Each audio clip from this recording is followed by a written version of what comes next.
Hi, I'm David Brevnick with the Brevnick Fishing Team, and today we're going to continue talking about bait, and today we're going to talk about offshore bait. This is part 1 of our offshore bait series, and we're going to have many more offshore bait videos coming your way.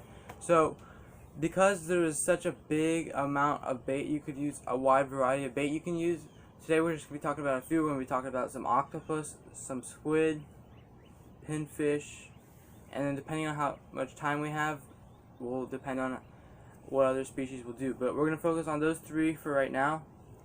And so, to catch octopus is something that most people don't do, but it can be done. I don't really use octopus that much, but I hear it is very effective, and most of the time when people catch it, it's accidental. And octopus is also very great to eat, so I won't really use it as bait if I catch it, but I'm Italian, and that is one of our delicacies. But in Italy, I used to catch lots of octopus. We would use like the squid lures, or there would be like an octopus hook chain. They would have like a weight and like 2 loops with a crab that they would use, and they would be able to feel the octopus. And the idea would be the octopus would reach his hand inside to grab the crab, and it would pull, the loop knot would pull tight, and the arm would get stuck, and they just pull it up slowly and then get the octopus. Also, they used to, what we would do, we would snag the octopus. So like they would come up to a light and we would snag them, or if they were like on a seawall or something, we would snag them. But offshore, I think your best bet is to use like little fish or something like that on maybe one of these D&B chicken rigs, and then you could probably get accidental catch of octopus. Also, if you go out at night, they might come up to the surface too, and you can net them or you could snag them. I don't know what the regulations are on how to catch octopus, but those are some ways. And now squid is pretty much the same way. You could use like the little squid lures, and you could just cast them out at night. Also, I have heard of people going out at night, turning lights on, waiting for about 30 minutes, and have a bunch of squid coming up to the boat with the light, and they just scoop it up. And they said they got, my neighbor, he said he did it, and he got 3 5-gallon buckets full of squid. So that's something very rewarding. And you also didn't have to use all of it as bait, because you could also have calamari with it too. So squid and octopus can catch pretty much everything: grouper, snapper, kingfish, tuna, pelagics, other pelagics like billfish or yellowfin tuna, sailfish, marlin, swordfish. But for pelagics like wahoo, kingfish, dolphin, all that stuff, you could use one of these D&B kingfish rigs, and those would work for that. And then if you wanted to use it at the bottom hole, you would use that hole, or with the octopus you probably want to use a piece. But a smaller octopus or a smaller squid, you'd want to use these D&B grouper rigs if you're going after grouper or snapper. And then these, if you want to use them cut up, these D&B chicken rigs is what you would use.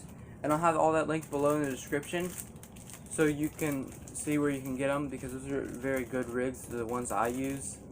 And so now let's talk about the pinfish offshore and some threadfins, because it looks like we're going to have enough time to talk about both. So for those, you're going to want to use these smaller sabikis right here. And pinfish you can catch offshore. Sometimes they don't go way offshore. Same thing with pilchards and threadfins. But a lot of times you'll be able to go out right off the beach on your way offshore and sabiki them up, and you'll be able to use them. And then you can use the same rigs I just showed, all those D&B rigs. I'll show all of them. I have all of them linked below. There's a 2 and 3 ounce chicken rig. There's a 3 and a, I want to say, 8 ounce grouper rig, and then the kingfish rig. This one actually brought both with the dusters, but they also have one without the duster. So those are rigs that you could use when you use those, and then use these to catch them. And they catch absolutely everything. They catch grouper, snapper, all sorts of pelagics, pretty much everything. So those are really good baits to have. Both of those fish can be caught in the same area. You could just sabiki them right up off the beach. You could probably get them on a wreck. Yesterday I went out and I was sabikiing. I was using a smaller sabiki, and I was also using a larger sabiki. I was trying to catch blue runners for when I get to go kingfishing later this week.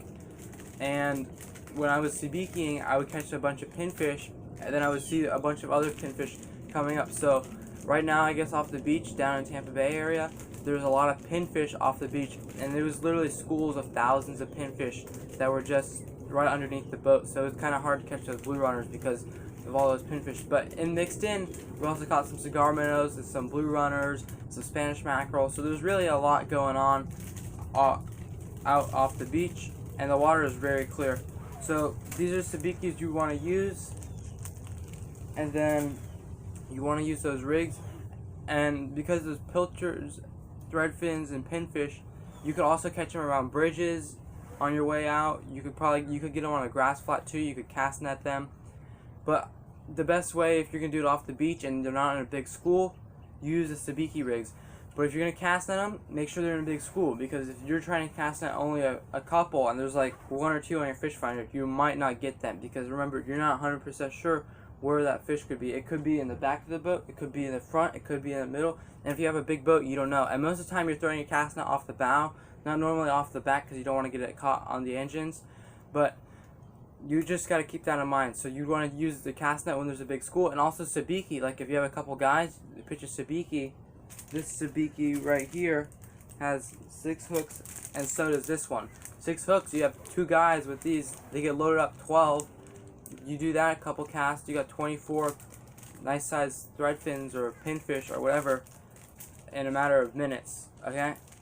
So you could easily catch a few dozen baits like that. You could probably catch a lot more than 24. Let's be realistic. You probably could spend 10 minutes to probably load your well all the way up. So there's some ways to get some pilchards and threadfins.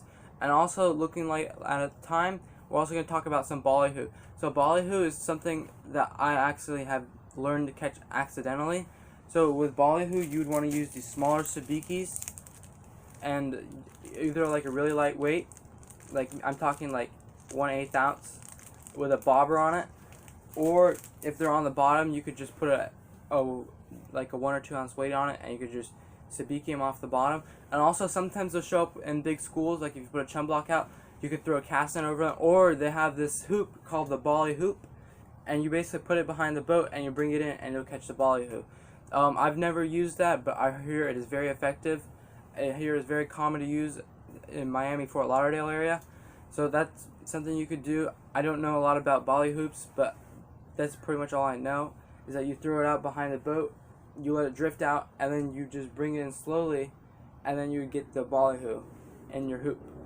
So that's one way. And then also sometimes when they come up like really close, like this is probably not the best way to get them, but I have used a bait net right off the back of the boat. I laid down on the back of the boat and I saw the ballyhoo come right up to the boat, and I just scooping them out with the bait net, and I caught like a dozen in 5 minutes. So that's one way to do it. But when I did that, I had lights, so also you can go out at night and there'll be big schools behind your boat. You could use the ballyhoo, you could cast them, you could try to sabiki them, you could do whatever you want. And then something else is that at night, even if you cast on them, sometimes they'll disappear for a couple of minutes, but you wait a couple more minutes and they'll come right back. So that's really nice. And then also when you do that, a lot of times you'll have pilchards and threadfins mixed in along with those ballyhoo. So keep that in mind when you go out fishing and you want to use pinfish, threadfins, pilchards, or ballyhoo. And then also, I didn't talk about where to catch octopus and squid, but octopus and squid can be caught off of wrecks, hard bottom areas, live bottom areas, really anywhere with a structure and holes that they can hide in so they can ambush prey. Like, I know a lot of live bottom areas that will hold actually a lot of octopus and squid. Also wrecks. I have never caught any octopus or squid off of wrecks. And then also, when you want to fish for octopus and squid, keep in mind with the current, because they travel with the current too, and that's often where they feed. So like if you can tell where the current is going, and you're at a wreck and you can see all this bait is all corralled in this one area, you could probably bet that the octopus and squid are moving in to get mixed in with those baits. That way they can eat. So that's one way you can do it. And then you could probably just use a net and scoop them up, because a lot of times they travel on surface, and the octopus, it'll look something like they have like the forelegs and the head, so, and then they move like this, and you'll be able to see it. And then the squid, they're like a little thing, and they got like little tentacles in the back, and you'll see them moving like shh. So those are 2 ways to get them. You could scoop them up with a net, or you could use the little lures. The squid jigs is what I call them, and then that's pretty much the only ways you can get them. You could cast net them too. If you see them and they're like right up next to the boat, you could probably throw a cast net over them too. That's also a way to catch squid. Like if you see a whole bunch and they're too much to net, you could probably just throw a big cast net over them, a 6 foot or 10 foot. But keep in mind, when you do that, you're gonna want a heavier sinking cast net. That way it sinks faster, because they can actually move pretty fast too, is what a lot of people don't realize. And then also, they can move fast because all that they do is like they take water in and they shoot it out, so they can move really fast too. And also, when you throw a cast net in deeper water, it actually gets smaller too. So you're gonna want to have a bigger cast net. That way it doesn't. That way when it gets smaller, you're still covering a bigger area too. I have videos on how to throw a cast net on my channel. Make sure to check it out, Brevnik Fishing Team, and make sure to subscribe to this channel. That way you don't miss future videos, and hit the notification bell.